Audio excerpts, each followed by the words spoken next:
Olá, meu irmão, minha irmã, paz de Jesus, o amor de Maria esteja com todos vocês. Estamos aqui agora dando continuidade nesse segundo áudio, aonde nós estamos com o tema pregação querigma, anúncio da palavra. E aí, estão de corações abertos para aquelas perguntas que eu fiz para vocês? Rezaram em cima? Então vamos lá. É preciso entender, meus irmãos, que como pregadores nós temos que ter um firme propósito daquilo que é o nosso chamado. E esse firme propósito nós precisamos estar de coração aberto, né, realmente com uma intenção de ganhar almas para Deus. Porque se tiver outro propósito por trás disso, irmãos, fatalmente nós recorremos no insucesso. E o que nós queremos realmente é ganhar almas para Deus. Não é outra coisa. Não é tornar o nosso nome conhecido, mas sim o nome de Jesus conhecido e amado. Então, com essa proposta que eu venho para vocês agora neste momento, né, falar do que aquela frase que eu disse no primeiro áudio do nosso pregador da Casa Pontífice, o Frei Raniero Catalamessa, aquela pregação que ele fez lá no Advento de 2012, que é tão atual para nós e que realmente eu quero usar aqui agora neste segundo áudio, em que ele fala assim: o querigma não é apenas um anúncio de alguns fatos ou verdades de fé claramente definidos, é também uma certa atmosfera espiritual que pode ser criada dizendo qualquer coisa, um pano de fundo sobre qual coloca-se tudo. Então, essa atmosfera espiritual, meus irmãos, ela é criada a partir do momento em que nós nos colocamos para preparar a pregação, para nós fazermos o nosso roteiro de pregação, não é? Então, eu quero pegar aqui para que você possa entender um pouco mais também o que está escrito na exortação do Papa no Evangelho Gáudio, no parágrafo 164, e que ele vai dizer assim: o querigma é trinitário, é o fogo do Espírito que se dá sobre forma de línguas e nos faz crer em Jesus Cristo, que com sua morte e ressurreição nos revela e comunica a misericórdia infinita do Pai. Então nós vemos aqui neste momento que aquilo que nós vamos comunicar é o Deus do Novo Testamento. Nós sabemos que lá no Antigo Testamento, ou Primeiro Testamento, né, fala-se muito do Deus Criador, do Deus Pai. Mas no Novo Testamento, você sabe qual é o Deus que se propaga? Vou te dar alguns segundos para você pensar. Qual é o Deus do Novo Testamento? Aqui, o Papa já nos fala, é o Deus Trindade. Não que esse Deus já não agia desde lá do começo, porque nós temos um só Deus, mas em três pessoas distintas. É um mistério que muitas vezes nós não conseguimos compreender nem explicar, não é? Santo Agostinho mesmo, ele sofre muito pensando, tentando entender essa Santíssima Trindade, essa Trindade Santa, mas não consegue chegar. E nós vemos aí claramente as três pessoas da Santíssima Trindade, lá no batismo de Jesus, quando Jesus está lá nas águas para ser batizado, e a pessoa de Jesus, então, recebe, repousa sobre ele o Espírito Santo em forma de uma pomba, né? Corpórea, uma pomba. E se ouve a voz do Pai que diz: Eis o meu filho muito amado. Né? Então, aqui, quando ele fala que o querigma é trinitário, é porque nós vamos falar desse Deus trino, uno, nosso único Deus, né? E é o fogo do Espírito Santo, né, que vem moldar, vai dar forma, formas de línguas, né, para que com a pregação nós possamos então anunciar em Jesus Cristo, né, sua morte e ressurreição, e revelar aquilo que comunica, né, isso tudo, que é a misericórdia infinita do Pai. Eu continuo lendo esse texto porque é muito rico e ele vai dizer assim: ao designar-se como primeiro, este anúncio não significa que este se situa no início, que em seguida se esquece ou substitui por outros conteúdos que o superam. É o primeiro em sentido qualitativo, porque é o anúncio principal, aquele que sempre se tem de voltar e ouvir de diferentes maneiras. É aquele que sempre se tem de voltar a anunciar de uma forma ou de outra.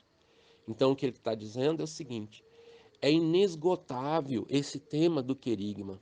Nós precisamos sempre voltar e voltar e voltar. Por isso, muitas pessoas não conseguem compreender que, quando nós falamos dos temas, né, do querigma, amor do Pai, pecado, Jesus Salvador, fé e conversão, né, é, dom do Espírito Santo, batismo no Espírito Santo, comunidade, se resume a apenas estes temas. Não, vai muito mais além. E é por isso que, quando nós vamos preparar a nossa pregação, nós temos então que criar esta atmosfera espiritual já nesta preparação. Você sabe que, quando nós vamos preparar o nosso roteiro, quando nós vamos preparar a nossa pregação, nós temos então que entrar em oração.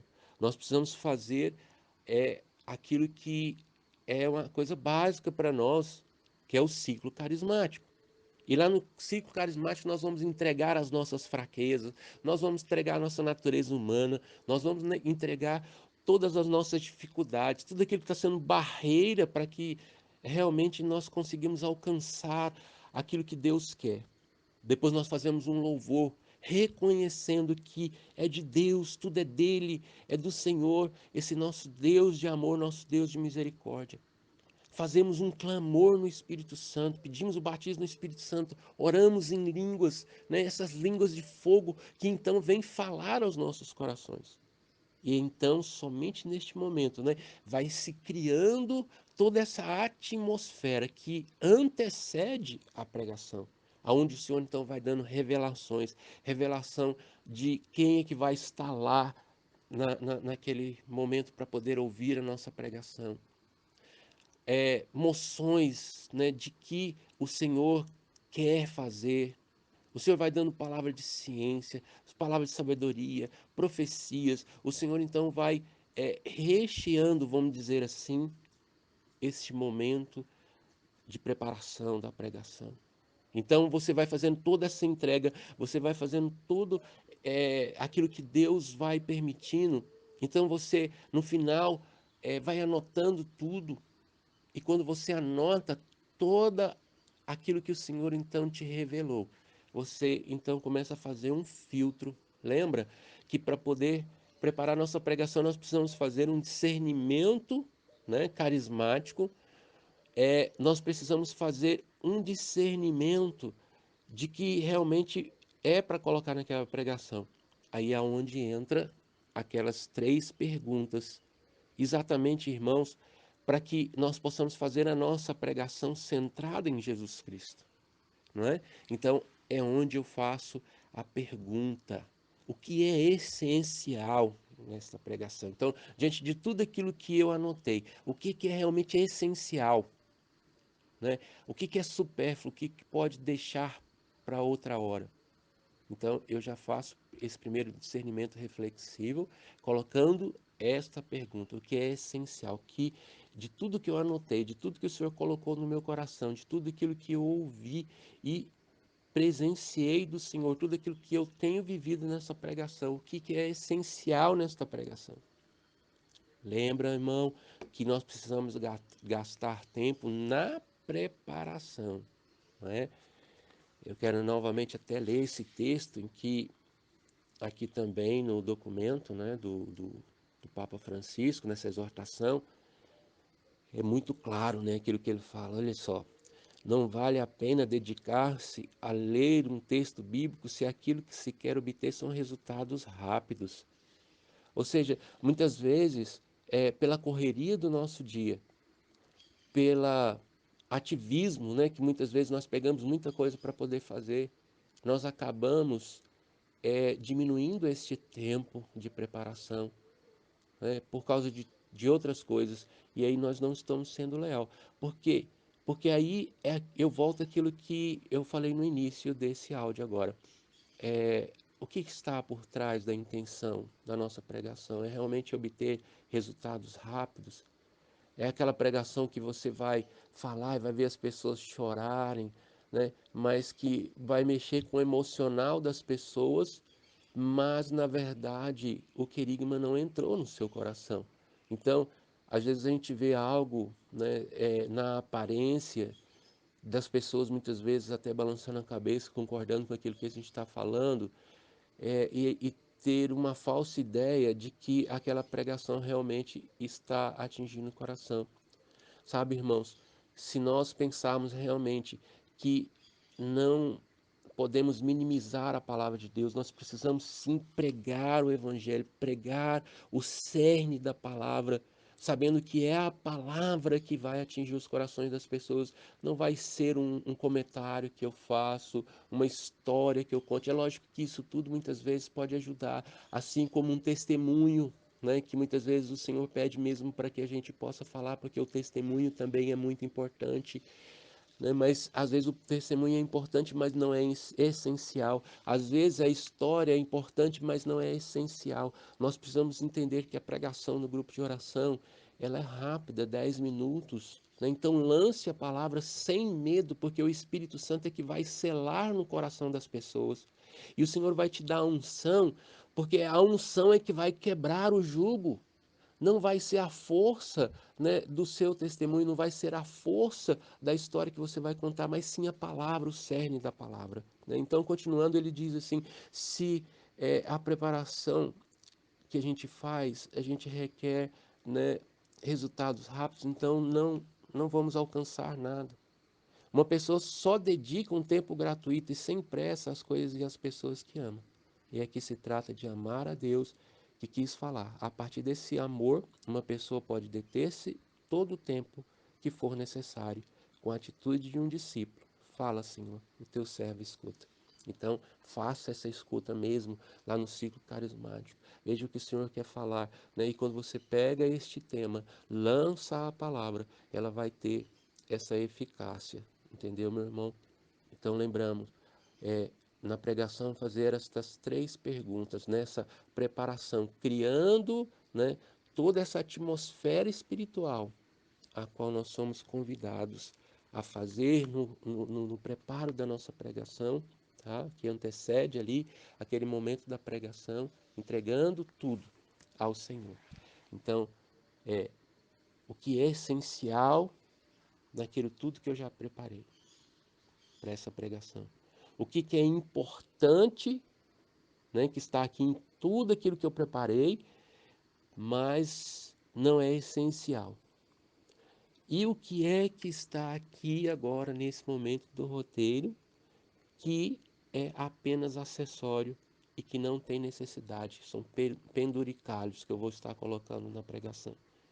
E aí sim, você vai estar fazendo essas três perguntas, você vai conseguir fazer um discernimento reflexivo, um discernimento carismático, mais profundo e verdadeiro. E aí o querigma, ele de fato será o anúncio do Evangelho, o anúncio de Jesus Cristo, tendo como protagonista da pregação a Jesus Cristo e não a nós. Amém? E então eu deixo nesse segundo áudio, né, já para que você possa ir pensando nisso. E agora no próximo áudio eu vou estar falando então daquilo, dos exemplos, né, que nós temos na Bíblia, dos profetas, mais dos discípulos, né? Vou falar dos discípulos e vou falar principalmente daquele que é o maior exemplo para nós, que é Jesus Cristo. Amém? Os exemplos que nós temos desse mestre Jesus Cristo, do nosso Senhor Jesus Cristo. Amém? Louvado seja nosso Senhor Jesus Cristo, para sempre seja louvado. Ficamos Na proteção do Pai, do Filho e do Espírito Santo. Amém. Até o próximo áudio, meu irmão.